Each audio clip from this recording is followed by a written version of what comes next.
గారు, వ్యాపారం కోసం అందరూ ఎన్నో ప్రాకులాడుతూ ఉంటారు. ఎంతో కష్టపడి వాళ్ళ జాతకానికి సరిపడా వ్యాపారాలే పెట్టినప్పటికీ వాళ్ళకి కొన్ని నష్టాలు కూడా చవిచూసే అవకాశం ఉంటుంది. అంటే వ్యాపార అభివృద్ధి కోసం ఎలాంటి యంత్రాన్ని పెట్టుకోవాలి, అలాగే దానికి ప్రత్యేకంగా ప్రతి వారము కానీ ఏదైనా పూజా విధానం ఏమైనా ఉంటుందా యంత్రానికి? డెఫినెట్లీ ఉంటుంది. మంచి ప్రశ్న వేశారు. ఇక్కడంటే వ్యాపారం అంటే ఎన్నో రకాల వ్యాపారాలు ఉంటాయి. పార్ట్నర్షిప్ వ్యాపారాలు ఉంటాయి, లేకపోతే ఇండివిజువల్గా చేసిన వ్యాపారం ఉంటాయి. చాలామంది ఒక్కొక్క సంస్థని, ఇది చాలా జాగ్రత్తగా అబ్జర్వ్ చేయవలసిన విషయం, చాలామంది ఒక సంస్థని పార్ట్నర్షిప్లో మొదలు పెడతారు. మధ్యలో ధనం పెరిగిన కొలది, రాజయోగం వస్తున్న కొలది మా పార్ట్నర్ కూడా ఎందుకు ఇవ్వాలి, మనం మటుకు ఎంజాయ్ చేస్తే చాలు, ఆ పార్ట్నర్ బయట పంపించేద్దాం అనే ఆలోచన ఉన్నవాళ్ళు కొంతమంది ఉంటారు. అలా దూరం వెళ్ళిపోవడానికి ప్రయత్నం చేస్తారు, దూరం చేయడం ప్రయత్నం చేస్తారు. కానీ అసలు సంగతి ఏంటంటే, ఒక వ్యాపారం మొదలుపెట్టినప్పుడు భాగస్వామి ఇద్దరు కలిసి మొదలుపెట్టినప్పుడు ఇద్దరు కలిసి ఉన్న యోగంతోనే జ్యోతిషపరంగా ఒక బలం పెరుగుతుంది. అందులో ఏ ఒక్కరు లేకపోయినా జీవితంలో ఆ స్థాయి వెళ్ళడం చాలా కష్టం అవుతుంది. చూడండి, భార్యాభర్తలు ఇద్దరు ఉంటారు, ఇద్దరు చక్కగా సంసారం చేస్తుంటారు. ఒకసారి భార్యకి కానీ భర్తకి కానీ అనారోగ్యమైనా అది ఎంత బాధపడతారో వాళ్ళిద్దరికి తప్ప మూడో వ్యక్తికి తెలియదు అనమాట. అలాగే భాగస్వామి వ్యాపారంలో కూడా ఏదైనా మంచైనా చెడైనా, కష్టమైన సుఖమైనా, ఆ ఇద్దరి మధ్య ఏమైనా మనస్పార్థలు వచ్చినప్పటికీ, ఎటువంటి సమస్యలు వచ్చినప్పటికీ ఎందుకు వచ్చాయన్న విషయాన్ని విశ్లేషణగా చేసుకుంటూ దాన్ని అధిగమించి ముందుకెళ్ళడానికి చేసినప్పుడే యోగం వస్తుంట. అటువంటి వాడికి కావాల్సిన రత్నం కానీ, మంత్రం కానీ, యంత్రం కానీ ప్రతిష్ఠ చేసుకోవాలి. ఇది ఏ వ్యాపారమైనా, రత్నాల వ్యాపారం చేసుకున్న వాళ్ళైనా ఇలాగే చేయొచ్చు, అదేవిధంగా జ్యోతిష వ్యాపారం చేసుకున్న వాళ్ళైనా ఇలా చేయొచ్చు. ఇది కాకుండా ఇటువంటి వ్యాపారం అయినప్పటికీ, ఫర్ ఎగ్జాంపుల్ కొందరు అంటే వెజిటబుల్ మార్కెట్ వ్యాపారం చేస్తుంటారు, కొంతమంది అంటే సూపర్ మార్కెట్స్ పెడతారు, కొందరు ఇండస్ట్రీస్ పెడతారు. ఎలాంటి వ్యాపారం అయినప్పటికీ పార్ట్నర్షిప్లో ఉన్నప్పుడు ఏంటంటే, మొట్టమొదటి మొదలుపెట్టినప్పుడు సమస్య రాంది, మధ్యలో సమస్య వచ్చింది అంటే కారణం ఏంటి, ట్రాన్సిట్ అంటే గోచార రీత్యా ఉన్న చిన్న చిన్న గ్రహాల యొక్క కదలిక వల్ల జరిగే అనార్థాలే తప్ప ఇంకేమీ కాదు. కాబట్టి దాన్ని సరి చేసుకోవడం చేసే ప్రయత్నానికి మళ్ళా మీ శ్రీ వేదమాత గాయత్రి జ్యోతిష్యానికి రాగలిగితే చక్కగా మీ సమస్యకి పరిష్కారం అనేది చెప్పుకుంటాం. మరి శర్మ గారు, ఇప్పుడు ఈ పార్ట్నర్షిప్ అనేది కూడా జ్యోతిషపరంగా తెలుస్తుందా? ఈ వ్యక్తి పార్ట్నర్షిప్ బిజినెస్ లో సక్సెస్ అవుతాడు, లేదంటే ఇండివిజువల్ గానైతేనే సక్సెస్ అవుతాడు, అలాంటిది కూడా జ్యోతిషపరంగా తెలుసుకోవచ్చు అంటారా? సాధారణంగా లగ్నానికి వ్యయ స్థానంలో అంటే 12వ భావం, ద్వాదశ భావంలో కానీ పాపగ్రహాలు కానీ ఉంటే వ్యాపారానికి ఒక్కడు చేయడానికి ఉపయోగపడదు. ఎందుకంటే నష్టం అనేది ఎక్కువ చూసే అవకాశం ఉంటుందన్నమాట. అలా ఉన్నప్పుడు ఏంటంటే ఎవరో ఒకరు భాగస్వామిని తీసుకుని ఆ భాగస్వామి యొక్క జాతకంలో లగ్నాతో వ్యయ స్థానంలో ఎటువంటి గ్రహాలు లేకుండా చూసుకోవాలన్నమాట. చూసుకున్నప్పుడు అతను బలంగా ఉంటాడు, మనం కొంత బలహీనంగా ఉన్నప్పటికీ ఇద్దరు చూడండి, ఒక 90 మార్క్స్ ఒకటి 70 మార్క్స్ వచ్చాయి కూడా యావరేజ్ చేసుకుంటే 160 ఎప్పుడైతే 2 వేస్తే 80 సమానం, అంటే ఇద్దరికి మంచి మార్కులు వచ్చినట్టే కదా. ఇది 10 తగ్గినా అటు 10 పెరిగినా సమ ఉద్యోగులుగా ఉంటారు. అలాగే చూసుకోవడానికి జాతకంలో కూడా లగ్నంలో ఉన్న ద్వాదశ భావం ఖర్చు పెట్టే స్థానం ఏ విధంగా ఉందో చూసుకోగలిగితే బాగుంటుంది. అది చూసుకుని వ్యాపారం పెట్టడం. కొంతమంది సెంటిమెంట్గా పెట్టుకుంటారు వ్యాపారం, కొందరు స్నేహాన్ని పెంచుకోవడానికి, కొందరికి అవసరార్థం ఈ మనిషి ఉంటే కానీ మనం వ్యాపారం చేయలేం, ఈయన దగ్గర తెలివితేటలు ఈ తెలివితేటలు మనం వాడుకుని వ్యాపారం చేయొచ్చు, ఎందుకంటే ఇందుకు ధనం లేదు కాబట్టి తెలివితేటలు వాడుకుందాం. తెలివితేట విలువ కట్టడం అనేది ఎవరి వల్ల తాళ కాదు. అలాగే విద్య యొక్క విలువ కట్టడం కూడా చాలా కష్టం అన్నమాట. సో ఇటువంటి ఈ రకం కూడా వ్యాపారం చేయాలని అనుకుంటారు అనమాట.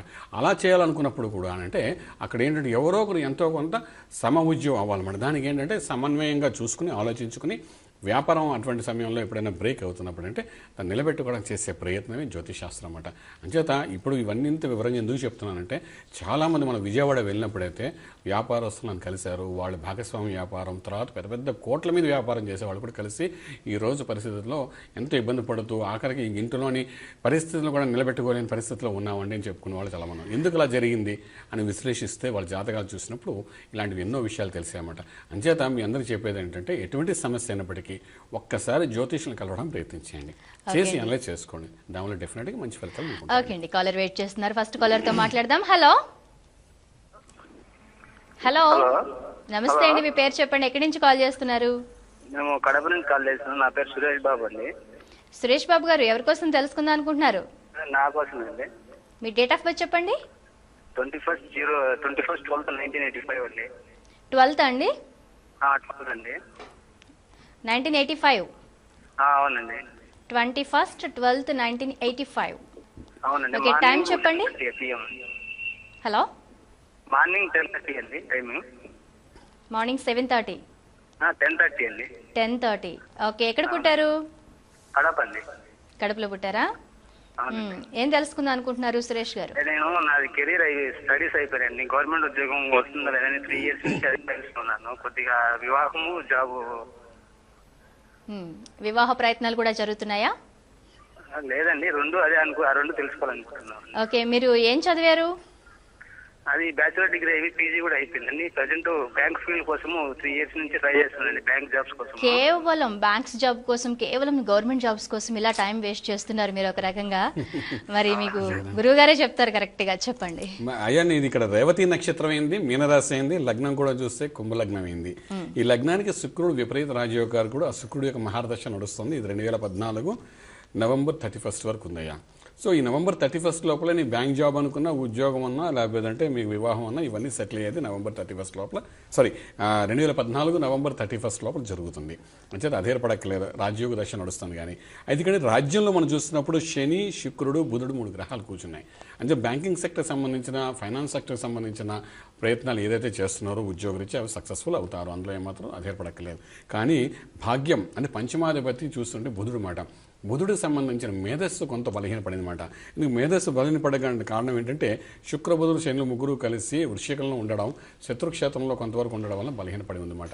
అంచేత ఆ మేధస్సు పెంచుకోవడం ప్రయత్నించాయి. అంటే కరెక్ట్ కనెక్టింగ్ అవ్వాలన్నమాట ప్రాపర్ వేలో.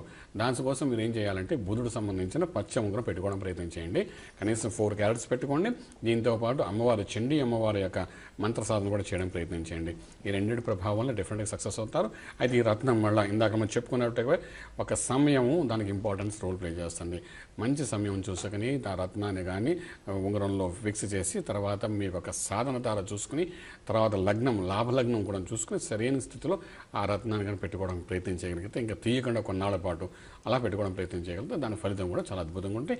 ఇవన్నీ టెక్నికల్గా మీకు శ్రీ వేదమాత గాయత్రి జ్యోతిష్యాలు ఉంటుంది కాబట్టి అటువంటి ప్రయత్నం చేయండి, అపాయింట్మెంట్ తీసుకోండి, మంచి ఫలితాలు మీకు ఉంటాయి చెప్పగలుగుతాం. పూర్తి వివరాలకు సంప్రదించండి Shri Vedamata Gayatri Jyotishyalayam, Brahmashri Mantha Suryanarayana Sharma, lake view apartment, 4th floor, Chitrapuri colony, Khajaguda, Delhi public school ప్రక్కన, నానక్రామ్గూడ, హైదరాబాద్ 5,08,000. Phone numbers 8855559147, 8855559148, 9963267500, 9396772133.